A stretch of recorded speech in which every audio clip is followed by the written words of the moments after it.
ನಮಸ್ಕಾರ ಸ್ನೇಹಿತರೆ. ಇತ್ತೀಚೆಗೆ ದೇಶದ ಪ್ರಧಾನಿಯವರು ಕೆಲವು ಪ್ರಮುಖ ವಿಷಯಗಳ ಬಗ್ಗೆ ಜನರಿಗೆ ಮನವಿ ಮಾಡಿದ್ದಾರೆ. ಅಗತ್ಯವಿಲ್ಲದಿದ್ದರೆ ಚಿನ್ನ ಖರೀದಿ ತಾತ್ಕಾಲಿಕವಾಗಿ ಕಡಿಮೆ ಮಾಡಿ, ಪೆಟ್ರೋಲ್ ಡೀಸೆಲ್ ಬಳಕೆ ಕಡಿಮೆ ಮಾಡಿ, ಸಾಧ್ಯವಾದಷ್ಟು ಮನೆಯಿಂದಲೇ ಕೆಲಸ ಮಾಡಿ ಎಂಬ ಮಾತುಗಳು ಕೆಲವರಲ್ಲಿ ಗೊಂದಲ ಸೃಷ್ಟಿಸಿವೆ. ವಿರೋಧ ಪಕ್ಷಗಳು ಮತ್ತು ಸಾಮಾಜಿಕ ಜಾಲತಾಣಗಳಲ್ಲಿ ದೇಶ ಆರ್ಥಿಕ ಸಂಕಷ್ಟಕ್ಕೆ ಹೋಗುತ್ತಿದೆ, ಜನರಿಗೆ ಕಷ್ಟದ ದಿನಗಳು ಬರುತ್ತಿವೆ ಎಂಬ ರೀತಿಯಲ್ಲಿ ಪ್ರಚಾರ ಮಾಡಲಾಗುತ್ತಿದೆ. ಆದರೆ ನಿಜವಾದ ಈ ಹೇಳಿಕೆಗಳ ಹಿಂದೆ ಇರುವ ಉದ್ದೇಶ ಏನು? ಜನರು ಭಯಪಡಬೇಕಾ ಅಥವಾ ಇದು ಒಂದು ಮುನ್ನೆಚ್ಚರಿಕಾ ಕ್ರಮವೇ? ಇವತ್ತಿನ ವಿಶೇಷ ವರದಿಯಲ್ಲಿ ಸಂಪೂರ್ಣವಾಗಿ ತಿಳಿದುಕೊಳ್ಳೋಣ. ಭಾರತ ಒಂದು ದೊಡ್ಡ ಜನಸಂಖ್ಯೆಯ ದೇಶ. 140 ಕೋಟಿಗೂ ಹೆಚ್ಚು ಜನರು ಇರುವ ದೇಶದಲ್ಲಿ ಸರ್ಕಾರ ಯಾವಾಗಲೂ ಭವಿಷ್ಯದ ಪರಿಸ್ಥಿತಿಯನ್ನು ಗಮನದಲ್ಲಿಟ್ಟುಕೊಂಡು ನಿರ್ಧಾರಗಳನ್ನು ತೆಗೆದುಕೊಳ್ಳುತ್ತದೆ. ಜಾಗತಿಕ ಮಟ್ಟದಲ್ಲಿ ಯುದ್ಧ ಪರಿಸ್ಥಿತಿ, ಇಂಧನ ಬೆಲೆ ಏರಿಕೆ, ಡಾಲರ್ ಮೌಲ್ಯ ಬದಲಾವಣೆ, ಅಂತಾರಾಷ್ಟ್ರೀಯ ವ್ಯಾಪಾರ ಸಮಸ್ಯೆಗಳು, ಹವಾಮಾನ ಬದಲಾವಣೆ ಇವೆಲ್ಲವುಗಳು ಭಾರತದ ಆರ್ಥಿಕತೆಯ ಮೇಲೆ ಪರಿಣಾಮ ಬೀರುತ್ತವೆ. ಮೊದಲಿಗೆ ಚಿನ್ನದ ವಿಚಾರ ನೋಡೋಣ. ಭಾರತದಲ್ಲಿ ಚಿನ್ನ ಖರೀದಿ ಒಂದು ಸಂಪ್ರದಾಯ. ಮದುವೆ, ಹಬ್ಬ, ಹೂಡಿಕೆ ಎಲ್ಲಕ್ಕೂ ಜನರು ಚಿನ್ನವನ್ನು ಹೆಚ್ಚು ಖರೀದಿ ಮಾಡುತ್ತಾರೆ. ಆದರೆ ಭಾರತದಲ್ಲಿ ಮಾರಾಟವಾಗುವ ಬಹುತೇಕ ಚಿನ್ನ ವಿದೇಶಗಳಿಂದ ಆಮದು ಆಗುತ್ತದೆ. ಅಂದರೆ ದೇಶದ ಹಣ ಡಾಲರ್ ರೂಪದಲ್ಲಿ ಹೊರಗೆ ಹೋಗುತ್ತದೆ. ಒಂದು ವೇಳೆ ಜನರು ಅತಿಯಾಗಿ ಚಿನ್ನ ಖರೀದಿ ಮಾಡಿದರೆ ವಿದೇಶಿ ವಿನಿಮಯ ಸಂಗ್ರಹದ ಮೇಲೆ ಒತ್ತಡ ಬರುತ್ತದೆ.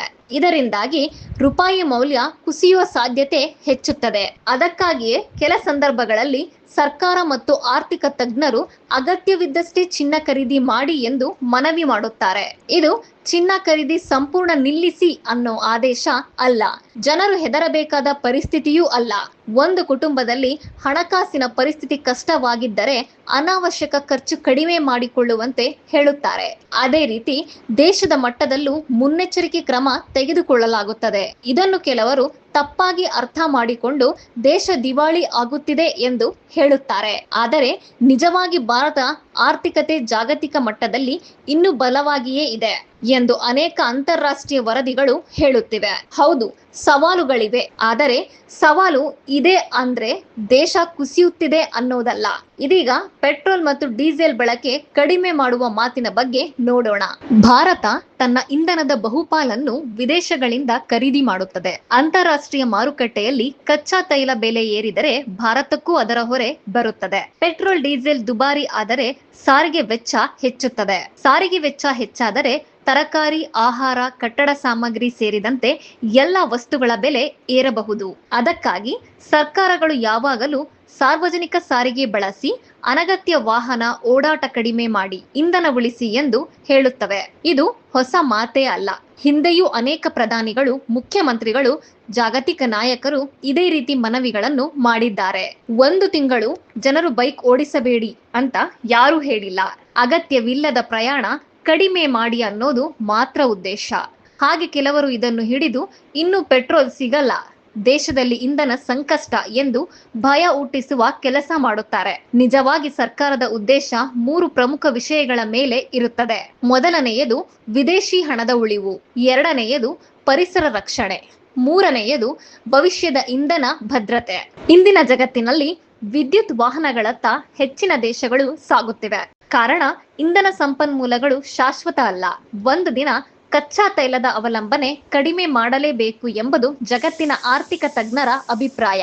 ಇದೀಗ ಸಾಧ್ಯವಾದಷ್ಟು ಮನೆಯಿಂದ ಕೆಲಸ ಮಾಡಿ ಎನ್ನುವ ಮಾತಿನ ಬಗ್ಗೆ ಮಾತನಾಡೋಣ. ಕರೋನಾ ಸಮಯದಲ್ಲಿ ಮನೆ ಮೂಲಕ ಕೆಲಸ ಮಾಡುವ ಪದ್ಧತಿ ಜಗತ್ತಿನಾದ್ಯಂತ ಹೆಚ್ಚಾಯಿತು. ಬಹುತೇಕ ಐಟಿ ಕಂಪನಿಗಳು, ಆನ್ಲೈನ್ ಸೇವಾ ಸಂಸ್ಥೆಗಳು ಇದನ್ನು ಯಶಸ್ವಿಯಾಗಿ ಅನುಸರಿಸಿವೆ. ಇದರಿಂದ ಹಲವಾರು ಲಾಭಗಳಿವೆ. ಮೊದಲನೆಯದು ಸಾರಿಗೆ ಒತ್ತಡ ಕಡಿಮೆಯಾಗುತ್ತದೆ.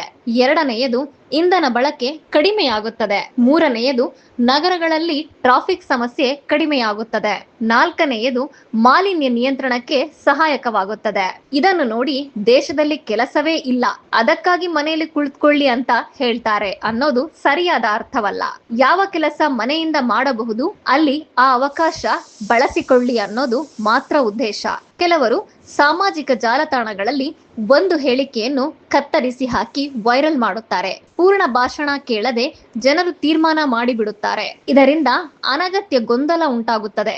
ಇವತ್ತು ದೇಶದಲ್ಲಿ ರಾಜಕೀಯ ತೀವ್ರ ಸ್ಪರ್ಧೆ ಇದೆ. ಆಡಳಿತ ಪಕ್ಷ ಒಂದು ಹೇಳಿದರೆ ವಿರೋಧ ಪಕ್ಷ ಟೀಕೆ ಮಾಡುತ್ತದೆ. ವಿರೋಧ ಪಕ್ಷ ಹೇಳಿದರೆ ಆಡಳಿತ ಪಕ್ಷ ಪ್ರತಿಕ್ರಿಯೆ ಕೊಡುತ್ತದೆ. ಇದು ಪ್ರಜಾಪ್ರಭುತ್ವದ ಭಾಗ. ಆದರೆ ಸಾಮಾನ್ಯ ಜನರು ಯಾವ ಮಾಹಿತಿ ನಿಜ, ಯಾವುದು ರಾಜಕೀಯ ಆರೋಪ ಅಂತ ತಿಳಿದುಕೊಳ್ಳಬೇಕು. ಒಂದು ಉದಾಹರಣೆ ನೋಡಿ. ಯಾರಾದರೂ ವೈದ್ಯರು ಜಂಕ್ ಫುಡ್ ಕಡಿಮೆ ತಿನ್ನಿ ಅಂದ್ರೆ ಅದಕ್ಕೆ ಅರ್ಥ ಇನ್ನು ಊಟ ಮಾಡಬೇಡಿ ಅನ್ನೋದಾ? ಇಲ್ಲ, ಆರೋಗ್ಯ ಕಾಪಾಡಿಕೊಳ್ಳಿ ಅನ್ನೋದು ಉದ್ದೇಶ.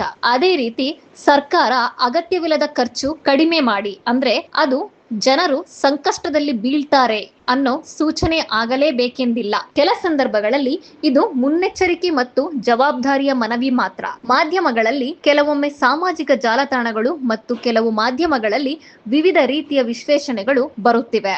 ಜನರು ಸಂಪೂರ್ಣ ಅಧಿಕೃತ ಮಾಹಿತಿಯನ್ನು ಪರಿಶೀಲಿಸಿ ನಿರ್ಧಾರ ಮಾಡಬೇಕು. ಭಾರತ ಈಗಲೂ ವಿಶ್ವದ ದೊಡ್ಡ ಆರ್ಥಿಕ ರಾಷ್ಟ್ರಗಳಲ್ಲಿ ಒಂದಾಗಿದೆ. ಮೂಲಸೌಕರ್ಯ ಅಭಿವೃದ್ಧಿ, ಡಿಜಿಟಲ್ ಪಾವತಿ ವ್ಯವಸ್ಥೆ, ರಸ್ತೆ ನಿರ್ಮಾಣ, ರೈಲು ಯೋಜನೆಗಳು, ಕೃಷಿ ಯೋಜನೆಗಳು ಇವೆಲ್ಲವೂ ಮುಂದುವರಿದಿವೆ. ಹೌದು, ನಿರುದ್ಯೋಗ, ಬೆಲೆ ಏರಿಕೆ, ರೈತರ ಸಮಸ್ಯೆ ಇತ್ಯಾದಿ ಸವಾಲುಗಳು ಇವೆ. ಆದರೆ ಪ್ರತಿಯೊಂದು ಮನವಿಯನ್ನು ದೇಶ ಮುಗಿಯಿತು ಅನ್ನೋ ರೀತಿಯಲ್ಲಿ ತೋರಿಸುವುದು ಸರಿಯಲ್ಲ ಎಂದು ಹಲವರು ಅಭಿಪ್ರಾಯ ವ್ಯಕ್ತಪಡಿಸುತ್ತಿದ್ದಾರೆ. ಜನರು ಕೂಡ ಸಾಮಾಜಿಕ ಜಾಲತಾಣಗಳಲ್ಲಿ ಬರುವ ಪ್ರತಿಯೊಂದು ವಿಡಿಯೋ ಅಥವಾ ಪೋಸ್ಟ್ ನಂಬುವುದಕ್ಕಿಂತ ಅಧಿಕೃತ ಮಾಹಿತಿಯನ್ನು ಪರಿಶೀಲಿಸಬೇಕು. ಪ್ರಧಾನಿ, ಕೇಂದ್ರ ಸರ್ಕಾರ ಅಥವಾ ಸಚಿವಾಲಯಗಳ ಅಧಿಕೃತ ಹೇಳಿಕೆಗಳನ್ನು ಗಮನಿಸಬೇಕು. ಪೂರ್ಣ ವಿಡಿಯೋ ಕೇಳದೆ ಕೇವಲ 20 ಸೆಕೆಂಡ್ ಕ್ಲಿಪ್ ನೋಡಿ ತೀರ್ಮಾನ ಮಾಡುವುದು ಸರಿಯಲ್ಲ. ಕೊನೆಗೆ ಹೇಳಬೇಕಾದದ್ದು ಏನೆಂದರೆ, ಚಿನ್ನ ಕಡಿಮೆ ಖರೀದಿ ಮಾಡಿ ಅನ್ನೋದರ ಅರ್ಥ ದೇಶ ದಿವಾಲಿ ಅಲ್ಲ. ಪೆಟ್ರೋಲ್ ಉಳಿಸಿ ಅನ್ನೋದರ ಅರ್ಥ ಇಂಧನ ಮುಗಿದು ಹೋಗುತ್ತಿದೆ ಅನ್ನೋದು ಅಲ್ಲ. ಸಾಧ್ಯವಾದರೆ ಮನೆಯಿಂದ ಕೆಲಸ ಮಾಡಿ ಅನ್ನೋದರ ಅರ್ಥ ಕೆಲಸ ಇಲ್ಲ ಅನ್ನೋದು ಅಲ್ಲ. ಇವುಗಳಲ್ಲಿ ಬಹುಪಾಲು ಆರ್ಥಿಕ ಶಿಸ್ತು, ಇಂಧನ ಉಳಿವು, ಪರಿಸರ ರಕ್ಷಣೆ ಮತ್ತು ಭವಿಷ್ಯದ ಸಿದ್ಧತೆಯ ಉದ್ದೇಶಗಳಿವೆ. ಹೀಗಾಗಿ ಜನರು ಗೊಂದಲಕ್ಕೊಳಗಾಗದೆ ಸಂಪೂರ್ಣ ಮಾಹಿತಿ ತಿಳಿದುಕೊಂಡು ನಿರ್ಧಾರ ಮಾಡಬೇಕು. ರಾಜಕೀಯ ಆರೋಪ ಬೇರೆ, ನಿಜವಾದ ಆಡಳಿತ ಕ್ರಮ ಬೇರೆ. ಎರಡನ್ನು ಅರ್ಥ ಮಾಡಿಕೊಳ್ಳುವುದು ಇಂದಿನ ಕಾಲದಲ್ಲಿ ಬಹಳ ಮುಖ್ಯವಾಗಿದೆ. ಇದು ಇಂದಿನ ವಿಶೇಷ ವರದಿ. ನಿಮ್ಮ ಅಭಿಪ್ರಾಯವನ್ನು ಕಾಮೆಂಟ್ ಮೂಲಕ ತಿಳಿಸಿ, ಶೇರ್ ಮಾಡಿ, ಸಬ್ಸ್ಕ್ರೈಬ್ ಮಾಡಿ. ಧನ್ಯವಾದಗಳು.